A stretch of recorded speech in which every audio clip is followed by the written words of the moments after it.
Quando a gente fala de tratos do sistema nervoso, a gente está falando de vias de comunicação, ou seja, a gente está falando de axônios, de neurônios, que transmitem informações da periferia para o sistema nervoso central e também do sistema nervoso central para a periferia. Se você quer entender como funcionam esses tratos, quais são esses tratos ascendentes e descendentes, é só assistir esse vídeo até o final. O meu nome é Rafaela Rocha, eu sou professora e mestre em neurociências e hoje nós vamos falar de tratos ascendentes e descendentes. Eu já falei aqui em outros vídeos que a principal função do sistema nervoso é permitir a nossa interação com o meio. Para permitir a nossa interação com o meio, algumas coisas são necessárias. A primeira delas é detectar tudo o que acontece à nossa volta. Então, para que eu possa interagir com esse meio, a primeira coisa é saber o que está acontecendo nesse meio. Então, é por isso que nós temos receptores especializados em diversos tipos de estímulos. Por exemplo, na minha retina, eu tenho receptores que são especializados, proteínas que são especializadas em captar estímulos eletromagnéticos. E esse estímulo eletromagnético que a gente está falando é a onda de luz. Então, essa proteína específica naquela região, ela capta a luz. Assim como na nossa pele, a gente tem receptores que são especializados, por exemplo, em detectar o toque. Então, mecanicamente, quando eu aperto a minha pele, mecanicamente eu deformo esse receptor que está aqui na minha pele e por isso ele detecta aquele toque. Nós temos também outros receptores que vão detectar a dor, que são chamados de nociceptores. Nós temos receptores que vão detectar a pressão, a temperatura. Então, tudo que está no nosso meio e que nós conseguimos perceber, a gente só consegue perceber porque nós temos receptores capazes de detectar esses estímulos do meio. Após detectar esses estímulos, o que o nosso sistema nervoso precisa fazer é transformar esse estímulo de onda de luz, de onda sonora, de tato, de pressão, de temperatura, em algo que o nosso sistema nervoso reconheça. Ou seja, ele vai converter esse sinal eletromagnético, sonoro, etc., em estímulos elétricos, que é a forma de propagação de informações que o nosso sistema nervoso utiliza. E esse processo de converter um estímulo do meio em um estímulo elétrico que permite a propagação e comunicação lá dentro do nosso sistema nervoso é o que a gente chama de transdução sensorial, que é justamente essa conversão de um estímulo em um estímulo elétrico. Essa captação de sinais, ela acontece no dendrito e lá dentro do soma, a gente vai ter um somatório. Se eu tenho mais estímulos excitatórios, a gente vai disparar o potencial de ação naquele neurônio, e se eu tenho mais estímulos inibitórios, eu não tenho disparo do potencial de ação.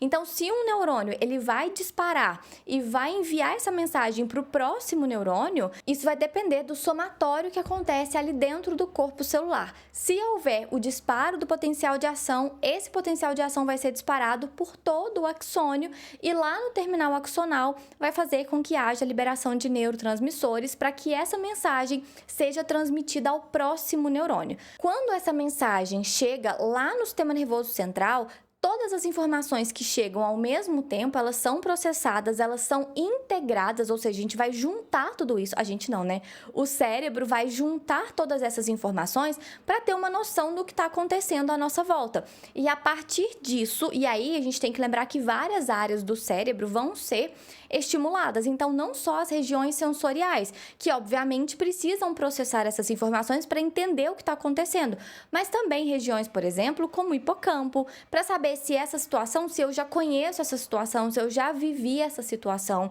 O meu sistema límbico, que vai processar que emoção que essa situação faz eu sentir. Então, eu estou no momento que eu estou no trânsito e talvez isso me deixe ansiosa, isso me deixe estressada, ou eu estou no momento que aconteceu uma briga, sei lá, e aí eu fiquei triste. Então, aquela situação vai estimular várias áreas do cérebro que vão nos dar, por exemplo, o componente emocional daquela situação. E depois, tudo isso vai ser enviado para o nosso córtex pré-frontal, que é quem vai integrar tudo isso, a memória, as emoções, o processamento sensorial e determinar como nós vamos nos comportar. E aí, essa resposta ela vai ser elaborada principalmente no córtex pré-frontal, e aí ela é enviada para o córtex motor, por exemplo, para que a gente reaja àquela situação. Então, se é uma situação, por exemplo, que eu quero sair correndo, para os meus músculos correrem, essa decisão precisa ser tomada e esse estímulo precisa chegar no meu córtex motor primário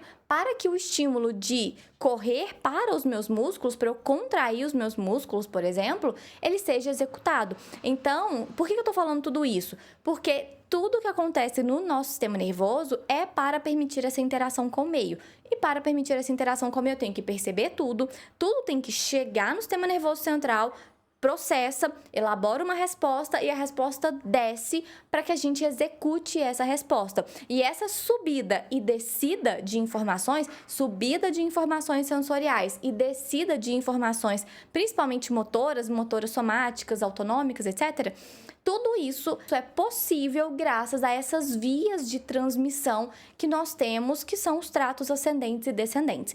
Então, como o próprio nome fala, um trato ascendente, ele está subindo. E se ele sobe com essas informações que foram captadas do meio e também informações captadas dentro do nosso próprio corpo. Então, se eu como algo que não me faz bem, essa informação de que não está fazendo bem ali embaixo sobe também a partir desses tratos ascendentes. Subiu as informações, processou, elaborou uma resposta, desce o estímulo da resposta para que a gente possa executar. Então vamos para os tratos. Lembrando que o nome do trato, ele sempre começa com a região de origem daquele trato e termina com a região que é o destino daquele trato. Então, o primeiro que a gente vai falar é um trato ascendente e ele se chama espinotalâmico. O que espinotalâmico quer dizer? Que ele sai da medula espinhal e sobe até o tálamo. Então, espino, a região de origem, a medula espinhal, e talâmico, espinotalâmico, o tálamo é a região para onde estão indo esses axônios, esses neurônios. Então, a informação está subindo. Se a informação está subindo, é porque são informações sensoriais. Que tipo de informação sensorial sobe pelo trato espinotalâmico? Principalmente informações de dor, temperatura e tato grosso. O que é o tato grosso? É aquele tato grosseiro, não é uma coisa delicada, um cabelo que encostou, não. Quando alguém te abraça, alguém pega na sua mão, então isso é tato grosso. O tato fino é tipo, ai, nossa, tem uma pluminha incomodando e aí isso é tato fino. E o tálamo, como eu já falei em outros vídeos, ele é uma região de retransmissão. Então você vai ver que a maioria dessas informações que estão subindo, elas vão para o tálamo. Por quê?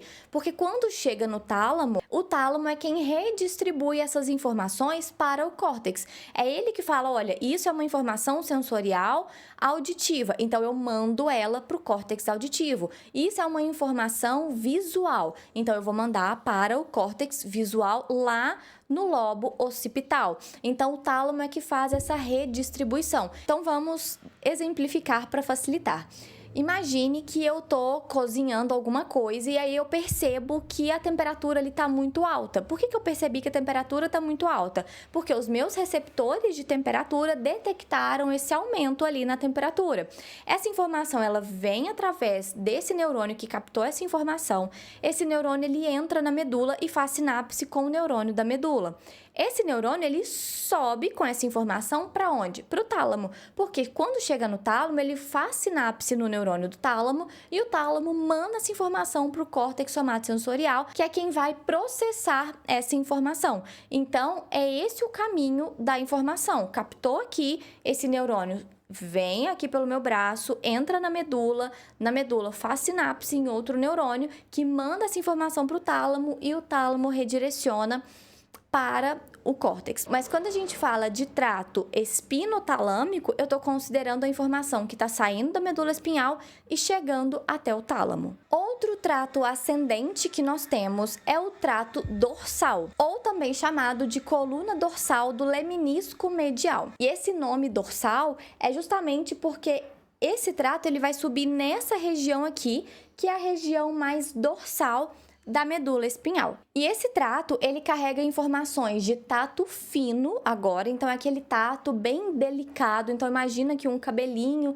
batendo aqui no meu rosto, então um tato fino, vibração e propriocepção. Vibração é justamente o estímulo, de vibração, e propriocepção são informações captadas principalmente nos nossos músculos e tendões que captam informações da posição do nosso corpo. Então, de olhos fechados, então se eu colocar minha mão aqui, De olhos fechados, eu consigo descrever a posição do meu braço, porque mesmo de olhos fechados, o meu sistema nervoso recebe essas informações que mostram para o meu sistema nervoso como está a posição do meu corpo no geral. Então, essas são as informações que são transmitidas por esse trato dorsal, tato fino, vibração e propriocepção. E os neurônios desse trato, eles saem daquela região mais dorsal da medula espinhal e vão até núcleos do tronco encefálico.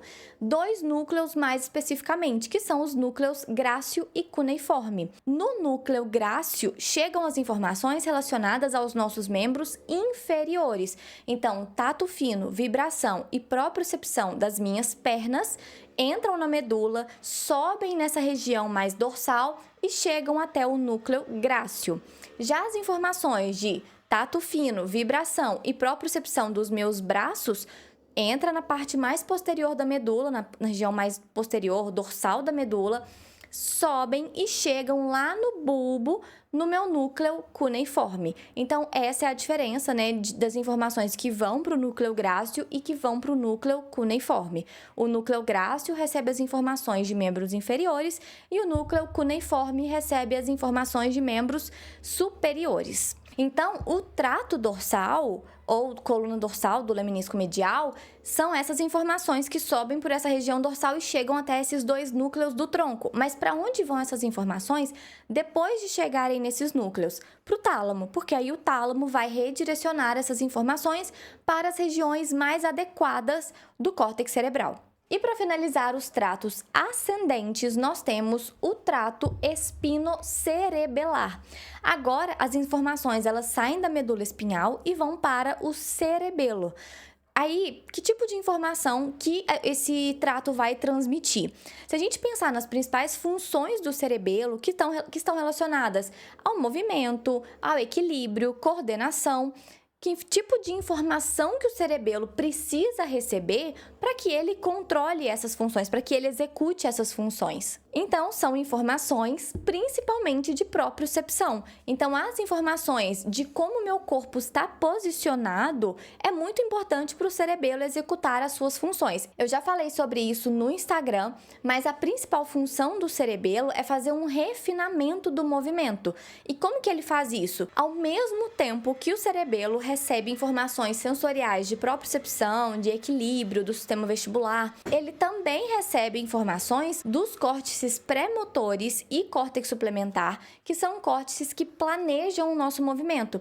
Então, o que ele faz é comparar a posição que o meu corpo está com o planejamento do movimento e ele faz ajustes para que esse movimento ocorra da melhor forma. E durante o movimento, ele continua comparando o movimento que eu planejei fazer e o movimento que eu estou de fato fazendo. E aí, enquanto a gente se movimenta, ele faz esses ajustes, essas correções, ou seja, ele faz um refinamento do nosso movimento. Então, essa função do cerebelo é extremamente interessante e importante para a nossa movimentação, para a nossa execução. Então, por exemplo, se eu quero pegar a garrafa de água que está aqui, o meu córtex pré-motor e suplementar, ele faz um planejamento. Olha, eu vou esticar o meu braço com uma determinada força. Só que a força de contração que eu vou fazer no meu braço depende da posição que está o meu braço. Se o meu braço está para baixo, ele vai ter que fazer uma força de contração para levantar. Se o meu braço já está aqui, a força que ele vai fazer para alcançar a garrafa é outra. E quem faz esses ajustes para que o movimento aconteça da melhor forma possível é o cerebelo. Então, o tempo todo ele está comparando o movimento que eu quero fazer e o movimento que eu estou fazendo e fazendo esses ajustes. E para isso, ele precisa saber exatamente onde o meu corpo está, como ele está, a posição que ele está, o tônus muscular. Grande parte dessas informações ele consegue através desse trato espinocerebelar, então que leva as informações da medula espinhal para o cerebelo. Inclusive, se você quer um vídeo explicando esses circuitos e funções do cerebelo, escreve cerebelo aqui embaixo que eu preparo um vídeo sobre isso. A Agora vamos para os tratos descendentes. Só lembrando que aqui é um resumo desses tratos. Se você precisa estudar neuro de forma mais aprofundada e precisa de aulas específicas que aprofundem de verdade no conhecimento de neuroanatomia e neurofisiologia, eu tenho o meu curso Estude Neuro Sem Neura e vou deixar o link aqui embaixo para quem quiser conhecer. Nos tratos descendentes, agora é tudo ao contrário. Então agora a informação chegou no sistema nervoso central, foi processada, uma resposta foi elaborada e essa resposta precisa descer para ser executada. E essas informações que vão descer nesses tratos, elas podem ser respostas voluntárias ou involuntárias. Então, por exemplo, se eu quero pegar a garrafa, é consciente, é voluntário, eu quero pegar. Então, essa informação motora, ela desce para os meus músculos esqueléticos para que eu possa executar. Mas, se eu comi algo que não me fez bem e a resposta disso vai ser uma dor de barriga, essa informação ela também desce por esses tratos descendentes, só que agora o destino dessa informação são os músculos lisos, né, os nossos órgãos. Aqui o nome também começa com a região de origem e termina com a região que é o destino dessas fibras. O primeiro trato é o trato córtico-espinhal. Então as fibras, né, os axônios, eles saem do córtex, que córtex? Córtex motor primário, e vai para a medula espinhal. Então, o córtex tem várias regiões, mas nesse caso, no trato córtico-espinhal, a gente está falando dos neurônios que saem do córtex motor primário e descem para a medula espinhal. Se é o córtex motor primário, a gente está falando de fibras motoras que estão relacionadas com o movimento voluntário. Então, é esse movimento de pegar a garrafa. Então, é disso que a gente está falando. Então, o neurônio motor superior, ele sai lá do córtex e desce até na medula. Na medula, ele faz sinapse no neurônio motor inferior, que vai para o músculo que eu quero inervar. Só que na hora de descer, esse trato ele se subdivide em dois, o lateral e o anterior. Qual que é a diferença? No anterior, a fibra que desce do córtex direito, ela vai descendo pelo lado direito, desce pelo lado direito. Lá na medula, na hora de sair, é que ela troca de lado, é que ela cruza a medula, porque a gente já sabe que o hemisfério direito controla o hemicorpo esquerdo. Então, a fibra que sai daqui, ela precisa chegar do lado de cá. Como que ela sai daqui e chega do lado de cá? Duas opções. Saiu do hemisfério direito, desce, desce, desce, aí vamos supor que ela vai inervar o meu braço. Então, ela desce, desce, desce. Quando chega aqui nessa altura, mais ou menos, ela cruza lá na medula e aí faz sinapse com o neurônio que vai sair e inervar o meu braço esquerdo. Esse trato córtico-espinhal anterior, ele é formado por mais ou menos 15% de todas as fibras que saem do córtex, porque os outros 85% formam o trato córtico-espinhal lateral. O que é o trato córtico-espinhal lateral? Ele desce do hemisfério direito e aí quando chega na altura do bulbo, ele cruza, continua descendo e aí depois faz sinapse no neurônio que vai sair. Então, ele cruza no bulbo. No bulbo, a gente tem uma estrutura que é bem conhecida, que é chamada de decussação das pirâmides. Decussação das pirâmides é onde essas fibras se cruzam. E aí, elas se cruzam e aí continua descendo pela medula e aí faz sinapse no neurônio que vai inervar os músculos. Então, a gente tem o neurônio motor superior, que sai do córtex e vai até a medula, e o inferior, que sai da medula e vai inervar o músculo esquelético. Mas nós temos um outro trato que também sai do córtex motor, que é o trato córtico-bulbar. Por que a gente precisa desse trato? Porque quando as fibras saem aqui pela medula, elas vão inervar o nosso corpo. Mas a nossa face, para que eu seja capaz de falar, movimentar o meu corpo, a minha boca, a minha língua, tudo isso precisa ser inervado com fibras motoras. E essas fibras motoras que inervam toda a nossa face, vamos dizer assim, elas saem de núcleos dos nervos cranianos que estão lá no tronco encefálico, mais especificamente no bulbo. Então, essas fibras saem do córtex, vão para o bulbo e do bulbo saem as fibras que vão para esses músculos. Então, esse é o trato córtico bulbar.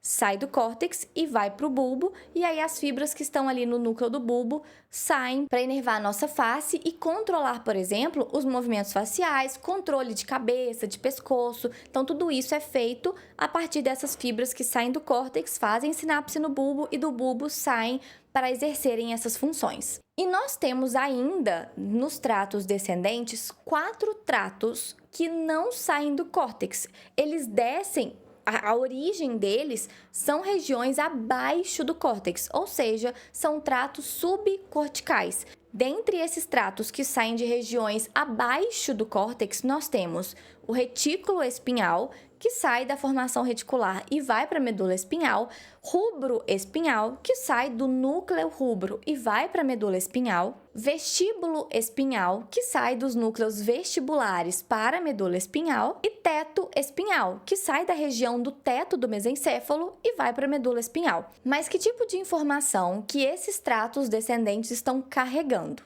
O retículo espinhal, ele sai da formação reticular, vai para a medula espinhal e desce com informações para os nossos músculos antigravitacionais, que são os nossos músculos mais dorsais que mantêm, por exemplo, a nossa postura, tônus muscular, o nosso equilíbrio. As fibras que saem do núcleo rubro e vão para a medula fazem sinapse na medula com neurônios motores que vão inervar principalmente músculos distais. Então, se a gente pensar na nomenclatura da anatomia, tudo que está mais perto do tronco é proximal e tudo que está mais distante é distal. Então, músculos das mãos, dos pés, são músculos distais. E esses músculos são inervados por fibras que vieram lá do núcleo rubro, desceram pela medula e fizeram sinapse nessas fibras. O trato vestíbulo espinhal a gente consegue ir pelo nome, porque o sistema vestibular que está lá no nosso ouvido interno, é o sistema que controla o nosso equilíbrio.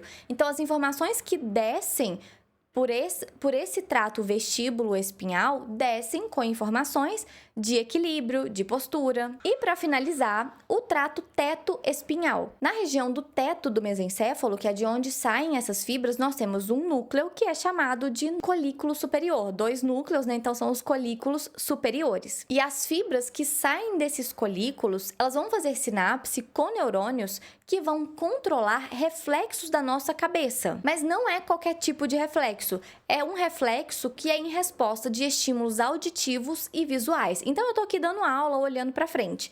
Se alguém bate uma porta aqui do lado, imediatamente eu olho para a origem desse barulho. Ou se dá um clarão, eu olho para aquele lugar. Então, isso é um reflexo que é coordenado por esse núcleo que é o colículo superior. Então, o colículo superior, ele junta informações auditivas, visuais e manda para esses neurônios que vão coordenar o nosso movimento para que a gente reaja de forma reflexa a esses estímulos auditivos e visuais. Então, fez um barulho aqui, imediatamente eu olho para esse barulho. Fez um clarão, fez um estímulo visual que chamou minha atenção, imediatamente eu olho para esse estímulo. Essas imagens que eu tô mostrando, elas fazem parte do Neuromapas, que é um conjunto de 84 mapas mentais que facilita o seu estudo e revisão ativa de neuro. Então, vou deixar o link aqui embaixo para você conferir. Então é isso, eu espero que você tenha gostado, que tenha aprendido bastante. Se sim, curte e compartilha esse vídeo para me ajudar com o crescimento do canal e eu te vejo nos próximos vídeos. Até mais!